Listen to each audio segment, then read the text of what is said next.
Sa gitna naman po ng giyera kontra droga at pag-iimbestiga ng International Criminal Court, formal nang kumalas sa pandaigdigang hukuman ang Pilipinas. Ayon naman sa isang grupo, may epekto ang patayan sa kumpiyansa ng mga negosyante sa Pilipinas. At kaugnay po niyan at iba pang issue, makakausap po natin si Presidential Spokesperson Salvador Panelo. Spokesperson Panelo, magandang umaga po sa inyo. Si Connie Season po ito. Good morning, Connie. Opo, sa kabila ho ng pagkalas ng Pilipinas, desidido na raw ang ICC na mag-imbestiga pa rin sa war on drugs. Ano ho ang tugon ng palasyo rito? Okay. Ibig sabihin, nilalabag niya ang kanyang sariling Rome Statute.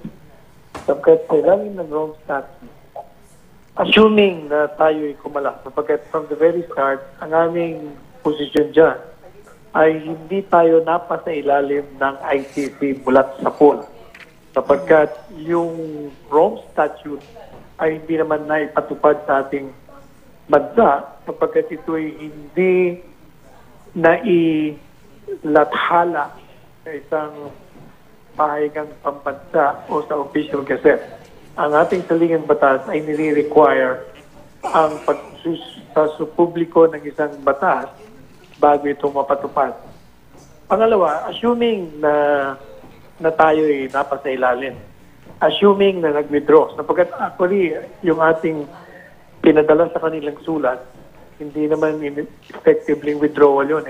Ang ibig lang sabihin natin sa kanila noon, hindi kami nasa ilalim ng yung jurisdiction mula sa board. But assuming na tayo napaisa ilalim, assuming na na-withdraw, hindi maaaring ipagpatuloy ang ginagawa nila preliminary examination. Sapagkat sa Rome Statute, ang nakalagay doon, kung naumpisa ng preliminary investigation bago kumalas ang isang state party, ay pwede nilang ipagpatuloy.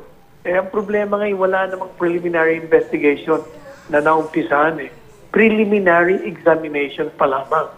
So, kung ituloy nila ang ginagawa nila, ibig sabihin, nilalabag nila ang kanilang sariling batas, which will only validate, mapapatutunan lamang, yung suspicion ng lahat ng mga kumalas sa ICC at ayaw maging miyembro, na itong mga sa ICC ay pinapatupad lang nila yung kanilang political persecution sa mga heads of state at nilalabag nila ang kasarinlan ng mga bansa.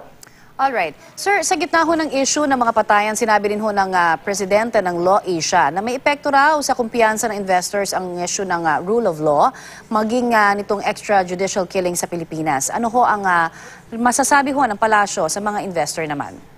Ay, hindi po totoo yun sapagkat sinasabi nga ni Secretary Lopez, sila'y umattend ng mga forum where nandun lahat ng mga kinatawan ng malalaking mga investors. Minsan daw ay hindi lumabas yung issue yan. Pangalawa, sinasabi rin nila Secretary Tani Dominguez at nila Secretary Ernie Pernia, yun ngang investment ng foreign ay napakalakas ngayon at mataba. Kaya we even surpassed the investments previously. Ngayon nga pinakamaraming foreign investors sa ating bansa. Hindi totoo yung sinasabi ng mga nariyan sa Law Asia. Kulang sila sa research. Alright. Sa iba pa hong issue, na particular na itong problema sa tubig, kine-question po ni Vice President Leni Robredo kasi yung pagpapatayo po sa Kaliwa Dam. Bakit daw kailangan pondohan pa ito ng utang mula po sa China? Ano ho ang reaksyon niyo dyan? Unang-una, hindi pa naman sigurado yun.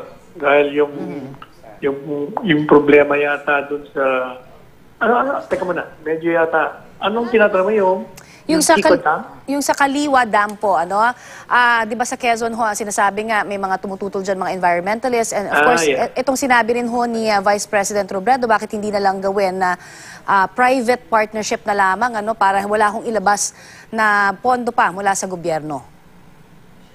Unang-una, hindi pa tayo nakakasiguro kung matutuloy yan. Sapagkat maraming ang kumukontrol. Pinag-aaralan pa yan. Pangalawa, yung problema natin sa water crisis, makikita niyo naman, di ba, nagpalabas si Pangulo ng ng direktiba na gawan ninyo ng paraan yan. Ang sinasabi yung nasa administrador hindi raw doable. And yet, look at them. It's now 90%. Ibig sabihin, talagang walang crisis. Nagkaroon lang ng mismanagement.